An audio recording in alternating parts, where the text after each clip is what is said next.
ಇದೇ ತಿಂಗಳು 21ರಂದು ಆತನ ಮದುವೆ ಇತ್ತು.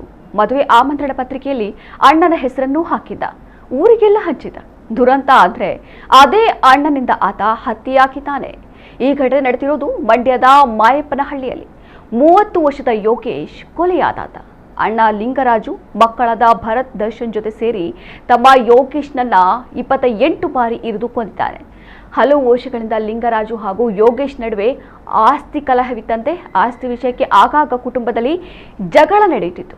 ಅದೇ ಕಾರಣಕ್ಕೆ ಯೋಗೇಶ್ ಕೊಲೆಯಾಗಿರುವ ಶಂಕೆ ವ್ಯಕ್ತವಾಗಿದೆ.